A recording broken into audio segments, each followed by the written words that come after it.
আসসালামু আলাইকুম। আমি কলি লাইফস্টাইল ব্লগে আপনাদের স্বাগতম। আশা করি যে যেখান থেকে ভিডিওটা দেখছেন সবাই ভালো আছেন, সুস্থ আছেন। আলহামদুলিল্লাহ, আল্লাহের অশেষ রহমতে আমরাও সবাই ভালো আছি। নতুন আরেকটা দিন, নতুন আরেকটা ব্লগ। আশা করি আপনারা পাশে থাকবেন, আপনাদের ভালো লাগবে। তো এখানে আমি একটু মুড়িটা কাগজের মধ্যে ছিল, ভাবলাম বয়মের মধ্যে একটু ঢেলে নেই, তাহলে ভালো থাকবে। বড় জারগুলোর মধ্যে দেখা গেছে চাল রেখে দিয়েছি, তো ছোটোগুলোর মধ্যে এখন রাখছি আর কি। তো আমার প্রিয় আপুরা, ভাইয়ারা, আন্টিরা, বোনরা যারাই দেখছো না কেন, প্লিজ একটা লাইক দিয়ে ভিডিওটা কন্টিনিউ করো তোমরা সবাই। কারণ একটা লাইকে তোমরা জানো সবাই যে কতটা উপকৃত হব। তো এখনকার দিনে আসলে এই সময়ে এসে কাউকে বলতে হয় না যে লাইকের কতটা গুরুত্ব। প্লিজ ভিডিওটা যদি ভালো লাগে একটা লাইক, কমেন্ট এবং শেয়ার এবং সাবস্ক্রাইব করে দিও। পাশে থাকা বেল বাটনটা প্রেস করে দিও, যাতে পরবর্তী নোটিফিকেশন যাওয়া মাত্রই তুমি আমার ভিডিওটা সময় সুযোগ মতো দেখে নিতে পারো। তো কিছুই না, শুধু এখানে আসলে নিজে যা একটু কিছু আছে এগুলো দিয়ে একটু ডাইনিং রুমটা একটু ডেকোরেশন করছিলাম বা গুছাচ্ছিলাম। ডেকোরেশন তো না, একটু পরিপাটি করে নিচ্ছিলাম। হাজব্যান্ড আসবে, তো একটু বাচ্চারা তো এইখানে ওখানে এগুলো ফেলে রাখে, তো এসে যদিও একটু ঘরটা পরিপাটি দেখে মনটা ভালো হয়ে যাবে, তাই না? সবাই তো চায় হাজব্যান্ডকে খুশি রাখতে, তো আমিও তার ব্যতিক্রম নই। হাজব্যান্ডের জন্য ঘরটা একটু গুছিয়ে নিচ্ছি, ডাইনিং রুমটা, ড্রয়িং রুমটা। তারপর ওইগুলো আর শেয়ার করিনি, কারণ খুবই এখন আজকে খুবই প্রচুর গরম।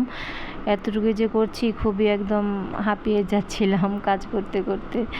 আর দিনের বেলাও দেখা গেছে তেমন কিছু করিনি। আজকে শরীরটা হয় না, মাঝে মধ্যে একটু খারাপ লাগে, দুর্বল মনে হয়, তো তাই কিছু করিনি। তো এখনও আসছে বিদায় তাড়াহুড়ো করে, এখন তো আর না করলেই না, এখন তো করতেই হবে। তো এখানে আমি আলু সিদ্ধ বসিয়ে দিয়েছিলাম আর ভাতটা বসিয়ে দিয়েছিলাম একসাথে। তো আমার নতুন আপুরা তোমরা যারা আছো, আলু যদি এভাবে সিদ্ধ আগে করে নাও, আর যারা সিলিন্ডারে রান্না করো তারা আলু সিদ্ধ করে নিলে তারপরে তরকারিতে দিলে দেখা গেছে যে তোমাদের গ্যাসটা অনেকটাই বেঁচে যাবে। সবজি তো তাড়াতাড়ি সিদ্ধ হয়ে যায়, কিন্তু দেখা গেছে আলুটা সিদ্ধ হতে একটু টাইম লাগে, তাই আগে সিদ্ধ করে নিলে তোমাদের জন্য খুবই ভালো হবে, সবার জন্যই। তো আমি এভাবে করি আর কি। তো এখানে রান্নাটা আর দেখালাম না, আমার হাজব্যান্ড আসবে সেই জন্য কইরা দিয়ে আলু দিয়ে রান্না করেছি মাছ দিয়ে।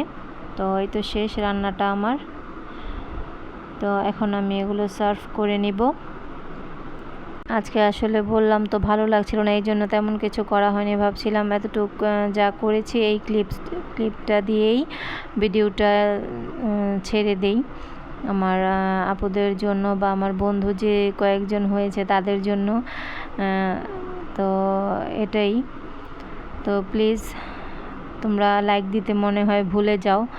ভিডিওটার পাশে এই পর্যন্ত যারা আছো একটা লাইক দিয়ে দিবে প্লিজ। তো এখন মাংসটা বেড়ে নেব। আসলে আমার ঘরে সবজিটা খুবই কম খাওয়া হয়, এটা একদমই ঠিক না, কিন্তু আসলে অল্প মানুষের সংসারে দেখা গেছে যে এই জনের জন্য ওইটা করব, ওই জনের জন্য আরেকটা করব, তাই যে বাচ্চারা যা খায় ওইটাই রান্না করা হয়, আর আমরা ওইগুলোই খাই। তো এই জন্যই আর কি। আমার ছেলেটা একদমই সবজি খেতে চায় না, তবে শিখাচ্ছি আস্তে আস্তে একটু একটু করে।